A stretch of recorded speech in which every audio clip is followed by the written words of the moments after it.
Assalamu alaikum, I'm Aisha and you're watching Samaa News. Here are today's headlines.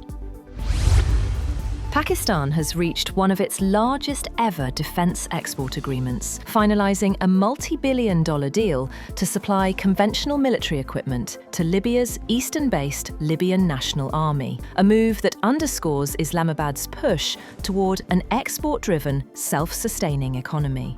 According to 4 Pakistani officials, Pakistan will supply military equipment worth more than $4 billion to the LNA. The agreement was finalised after a meeting last week between Chief of Defence Forces and Chief of Army Staff, Field Marshal Asim Munir, and Saddam Khalifa Haftar, the Deputy Commander-in-Chief of the LNA in Benghazi.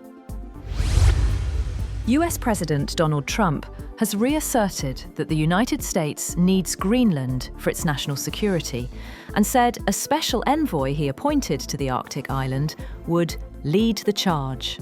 Trump named Louisiana Governor Jeff Landry on Sunday as his special envoy to Greenland, drawing renewed criticism from Denmark and Greenland over Washington's interest in the mineral-rich Arctic island.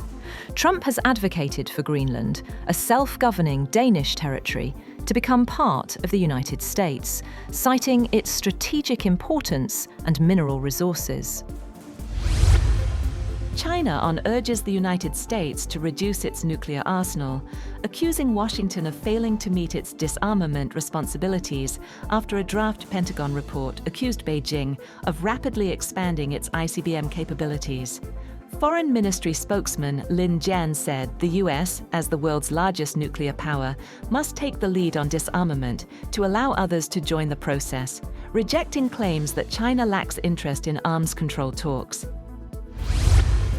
Hundreds protest near Bangladesh's High Commission in New Delhi over the lynching of a Hindu factory worker in Bangladesh over alleged blasphemy, with clashes reported between demonstrators and police. The killing has further strained India-Bangladesh ties weeks before Dhaka's parliamentary elections, prompting diplomatic protests and visa suspensions. Meanwhile, the US military has said that it has killed 1 person in a strike on a low-profile vessel suspected of carrying drugs in international waters in the eastern Pacific Ocean.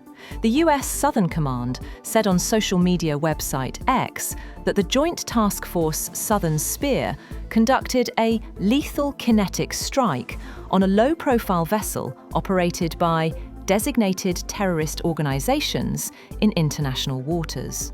It added that no US military forces were harmed. Pakistan plans to complete its 5G spectrum auction in February 2026, with IT Minister Shahza Fatima saying efforts are underway to make services available within 6 months. The ECC has approved auction recommendations, while telecom operators have proposed tax relief, rupee-based pricing, and long-term installment plans to support a smooth 5G rollout.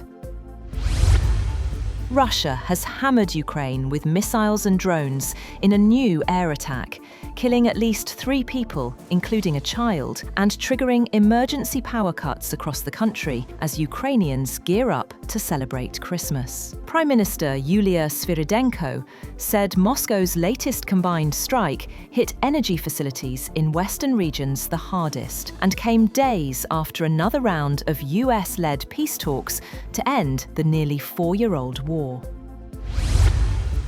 Gold has touched a record high, coming within a whisker of breaching the key $4,500 per ounce level as investors flocked to the safe haven on US-Venezuela tensions, while silver also rallied to an all-time peak. Spot gold rose 0.9% to $4,486.55 per ounce after hitting a record $4,497.55 earlier in the session. US gold futures for February delivery gained 1.1% to $4,519.20. That's all for now. For more updates, visit www.samaa.tv. Thank you for watching Samaa News.